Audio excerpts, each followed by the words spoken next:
आज सुने अमलक की एकादशी व्रत कथा। इस एकादशी व्रत का कथा सुनने से सारे मन का कामनाएं पूर्ण हो जाती है। ये बुजुर्गों लोग कहते थे, आमलकी एकादशी व्रत सबसे महापुण्य व्रत होता है। इस व्रत का महिला हो या पुरुष, इस व्रत का श्रद्धा भक्ति से कीजिए। देखिए जरूर भगवान विष्णु आपका मन के सारे कामनाएं पूर्ण कर देंगे।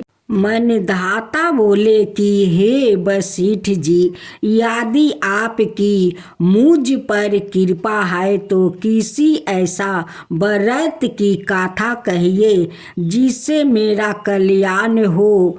महर्षि वशिष्ठ बोले, हे राजन, सब व्रतों से उत्तम और अंत में मोक्ष देने वाले अमलकी एकादशी के व्रत का मैं वर्णन करता हूँ। यह एकादशी फागुन मास के शुक्ल पक्ष में होती है। इस व्रत का करने से समस्त पाप नष्ट हो जाते हैं। इस व्रत का फल 1000 गौ दान के फल के बराबर होता है। अब मैं आपसे एक पौराणिक कथा कहता हूँ, ध्यान पूर्वक सुनिए। क्षत्रिय, वैश्य और शूद्र चारों वर्ण आनंद सहित रहते थे। उस नगर में सदैव वेद ध्यानी गूंजा करती थी और पापी दुर्चारी और नासितक उस नगर में कोई नहीं था। उस नगर में चैत्ररथ नाम का चंद्रवासी राजा राज करता था। वो अत्यंत विद्वान था और धार्मिक था। उस नगर में कोई बेआकित दरिद्रता वो कंजूस नहीं था। सभी नगरवासी विष्णु भक्त थे और एकादशी का व्रत किया करते थे। एक समय फागुन मास के शुक्ल पक्ष की अमलकी एकादशी व्रत आई। उस दिन राजा, प्रजा और बाल वृद्ध सबने हर्ष पूर्वक व्रत किया। राजा अपनी प्रजा के साथ मंदिर में जाकर पूर्ण कुंभ स्थापित करके धूप दीप नैवेद्य पंचरत्न आदि से धात्री अवले का पूजन करने लगे और इस प्रकार स्तुति करने लगे, हे धात्री, तुम ब्रह्म स्वरूप हो, तुम ब्रह्मा जी द्वारा उत्पन्न हुए हो और समस्त पापों का नाश करने वाले हो। तुमको मेरा नमस्कार है। अब तुम मेरा अर्घ स्वीकार करो। तुम श्री रामचंद्र जी द्वारा सम्मानित हो। मैं तुम्हारी प्रार्थना करता हूँ अत तुम मेरे समस्त पापों को नष्ट करो। उस मंदिर में सबने रात्रि को जागरण किया है। रात के समय वहाँ एक पहेलिया आया जो अत्यंत पापी और दुर्चारी था। वो अपने कुटुंब का पालन जीव हिंसा करके किया करता था। भूख और प्यास से अत्यंत व्याकुल वो पहेलिया इस जागरण को देखने के लिए मंदिर के एक कोने में बैठ गया और विष्णु भगवान का एकादशी महात्म्य की कथा सुनने लगा। इस प्रकार अन्य मनुष्यों की भांति उसने भी सारी रात जागरण बिता दिया।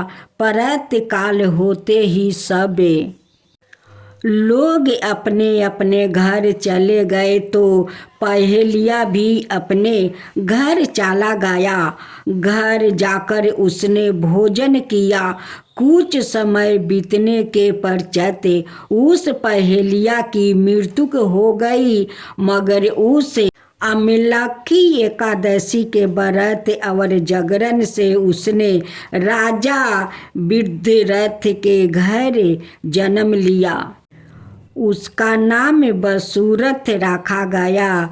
युवा होने पर वो चतुरंगिनी सेना सहित और धन धनाय से युक्त होकर 10,000 गरमों का पालन करने लगा। वो तेज में सूर्य का समान था, कांति में चंद्रमा का समान था, वीरता में भगवान विष्णु का समान था और क्षेमा में पृथ्वी का समान था। वो अत्यंत धार्मिक, सत्यवादी, कर्मवीर एवं विष्णु भक्त था। वो प्रजा का समान भाव से पालन करता था। दान देना उसका नित्य का कर्तव्य था। एक दिन राजा शिकार खेलने के लिए गया। दैव योग से वहाँ मार्ग भूल गया और दिशा ज्ञान न रहने के कारण उसी वन में एक वृक्ष के नीचे सो रहा।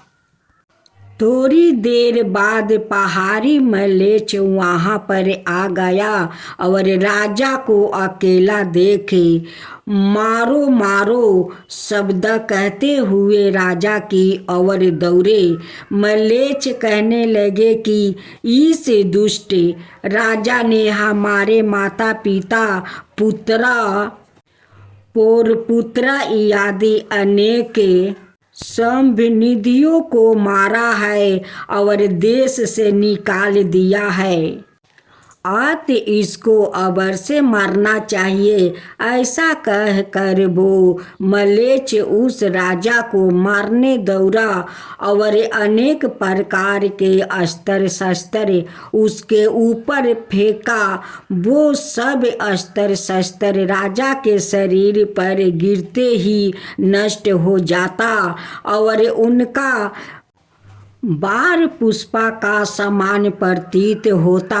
अब उन मलेच्छ का अस्त्र शस्त्र उल्टा उन्हीं पर प्रहार करने लगा, जिससे वो मूर्छित होकर गिरने लगा।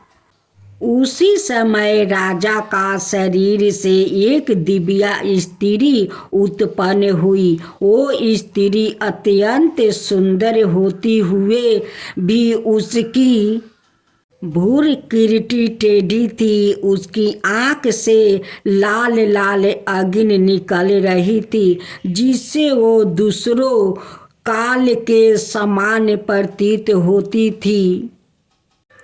वो स्त्री मलेच्छों को मारने दौड़ी और थोड़ी ही देर में उसने सब मलेच्छों को काल के गले में पहुंचा दिया। जब राजा सोकर उठा तो उसने मलेच्छों को मारा हुआ देखकर कहा कि इन शत्रुओं को किसने मारा है? इस वन में मेरा कौन है? हीर तरसी रहता है। ऐसा विचार कर ही रहा था कि आकाशवाणी हुई, हे राजन, इस संसार में विष्णु भगवान के अतिरिक्त कौन तेरी सहायता कर सकता है? इस आकाशवाणी को सुनकर राजा अपने राज में आ गया और सुख पूर्वक राज करने लगा। महर्षि वशिष्ठ बोले कि हे राजन, यह अमलखी एकादशी का व्रत का प्रभाव था। जो मनुष्य इस अमलखी एकादशी का व्रत करते हैं वो प्रत्येक कार्य में सफला होता है और अंत में विष्णु लोक को जाते हैं। विष्णु भगवान की जय हो। विष्णु भगवान की जय हो। नारायण भगवान की जय हो, नारायण भगवान की जय हो, माँ तुलसी की जय हो, माँ तुलसी की जय हो। साबरीन मुनि की पुत्री तुलसी अपूर्ण सुंदर थी। उनकी इच्छा थी कि उनका विवाह भगवान नारायण के साथ हो। इसलिए उन्होंने नारायण पर्वत की घाटी में स्थिति बद्री वन में घोर तपस्या की। शीघ्र काल तक तपस्या के उपरंत ब्रह्मा जी ने प्रसन्न होकर दर्शन दिया और वर मांगने को कहा। तुलसी ने कहा, हे सृष्टिकर्ता, हे ब्रह्मदेव, आप अंतर्यामी है, सबके मन की बात जानते हैं।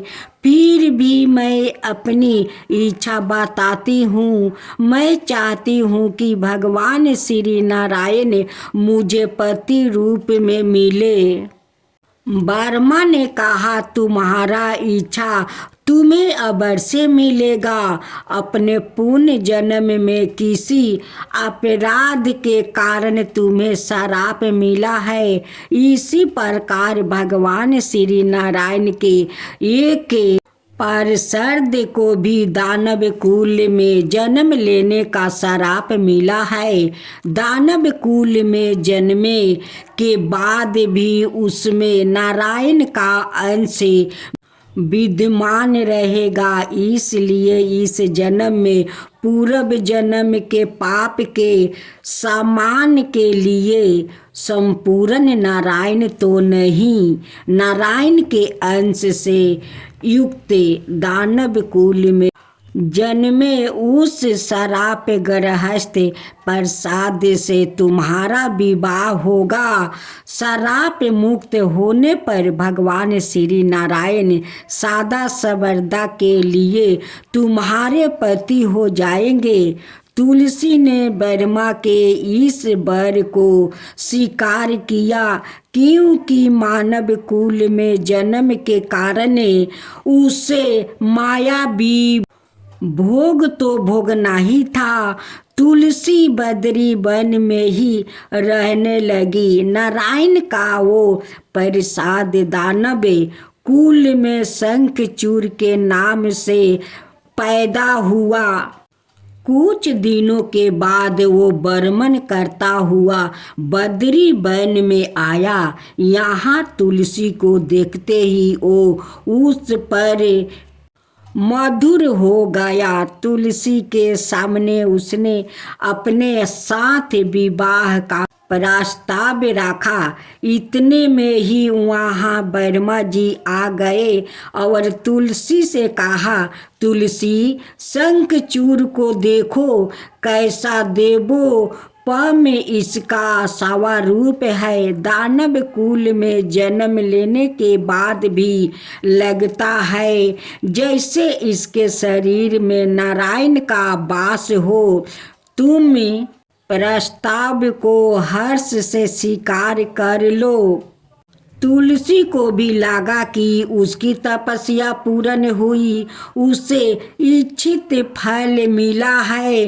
शंखचूड़ के साथ उसका गंधर्व विवाह हो गया और वो शंखचूड़ के साथ उसके महल में पत्नी बनकर आ गई। शंखचूड़ ने अपनी परम सुंदरी सती साध्वी पत्नी तुलसी के साथ बहुत दिनों तक राज किया। उसने अपने राज्य का इतना विस्तार किया कि देवलोक तक उसके अधिकार में आ गया। स्वर्ग का सुख भोगने वाले देवताओं की दशा भिखारियों जैसा हो गई। शंखचूड़ किसी को कष्ट नहीं देता था, पर अधिकार और राज्य छीन जाने से सारे देवता मिलकर ब्रह्मा, विष्णु और शिव की सभा में गया और अपनी विपत्ति सुनाई। वर्मा जी ने कहा, तुलसी परम साध्वी है, उसका विवाह शंखचूड़ से मैंने ही करवाया था। शंखचूड़ को तब तक नहीं हराया या मारा जा सकता है जब तक तुलसी को पतिव्रता भंग न हो जाए, तब तक उसे कोई नहीं हरा सकता है और नहीं कोई मार सकता है। विष्णु ने कहा, शंखचूड़ पूर्व जन्म में मेरा पार्षद था। श्राप के कारण उसे दैत्य कुल में जन्म लेना पड़ा। इस जन्म में भी मेरा अंश उसमें व्याप्त है। साथ ही तुलसी के पतिव्रता धर्म से वो अजय है। फिर भी देवताओं की सहमति से भगवान शिव ने शंखचूड़ के पास संदेश भेजा कि या तो वो देवताओं का राज लौटा दे या फिर उसने युद्ध करे। शंखचूड़ शंकर के पास पहुंचा। उसने कहा, देव, आपके लिए देवताओं का पक्ष लेना उचित नहीं है। राज्य बढ़ाना हर राजा का कर्तव्य है। मैं किसी को दुखी नहीं कर सकता हूँ। देवताओं को कहिए वो मेरी प्रजा होकर रहे। मैंने आपका भी कोई अपकार नहीं किया है। हमारा आपका युद्ध शोभा नहीं देता है। अगर आप हार गए तो बड़ी लाज की बात होगी। मैं हार गया तो आपकी कीर्ति बहुत अधिक नहीं बढ़ेगी। भगवान शंकर हंसे। वो तो सब रहस्य समझते थे। तुलसी और शंखचूड़ के पूर्व जन्म के श्राप की अवधि लगभग पूरी हो चुकी थी। उसने बोले, इसमें कीर्ति और लाज की बात नहीं। तुम देवों का राज लौटाकर उन्हें उनके पद पर प्रतिष्ठा होने दो। युद्ध से बचने का यही एक उपाय है। शंखचूड़ ने कहा, मैंने युद्ध के बल से देवों लोग का जीता है। कोई उसे युद्ध के द्वार ही आपस ले सकता है। यह मेरा अंतिम उत्तर है। मैं जा रहा हूँ। ऐसा कहकर शंखचूड़ चला गया। उसने अपनी पत्नी तुलसी को सारी बात बताई और कहा, कर्म भोग सब काल सूत्र में बांधा है। जीवन में हर्ष शोक भय सुख दुख मंगल लेकर मुझसे युद्ध करे। तुम चिंता मत करना, तुम्हारा सती तेज मेरी रक्षा करेगा। दूसरे दिन भगवान शंकर का नेतृत्व में देवताओं ने युद्ध छेड़ दिया। शंखचूड़ ने भीषण बाणों की वर्षा कर उनका वेग रोका। उसके प्रहार से देवता डगमगाने लगे। उसने दानवी शक्ति का प्रयोग कर मायावी युद्ध आरंभ किया। युद्ध स्थल पर वो किसी को दिखाई नहीं देता था, पर उसके अस्त्र शस्त्र प्रहार कर देवों को घायल कर रहे थे। देवगण अपने अस्त्र चलाए तो किसी पर चलाए, क्योंकि कोई शत्रु सामने था ही नहीं। कई दिनों तक इस तरह भयंकर युद्ध चला। शंखचूड़ पराजित नहीं हुआ। तब शिव ने विष्णु से कहा, हे विष्णु, कुछ उपाय करो। अनाथ मेरा तो सारा यश मिट्टी में मिल जाएगा। विष्णु ने सोचा, बल से तो शंखचूड़ को नहीं हरा जा सकता है, इसलिए छल का सहारा लेना होगा। उन्होंने तुरंत अपना स्वरूप शंखचूड़ जैसा बनाया और अस्त्र शस्त्र से सज्जित हो तुलसी के पास आए। बोले, प्रिया, मैं युद्ध जीत गया हूँ। सारे देवता भगवान शंकर समेत हार गया है। इस खुशी में आओ, मैं तुम्हें अंग से लगा लूँ। जाकर गले से लिपट गई। इस प्रकार पति पत्नी दोनों ने आलिंगन हो खूब खुशी मनाई। पर पुरुष के साथ इस प्रकार के व्यवहार से उसका सती तेज नष्ट हो गया। उसका सती तेज जो शंखचूड़ की कवच के रूप में रक्षा कर रहा था, वो कवच नष्ट हो गया।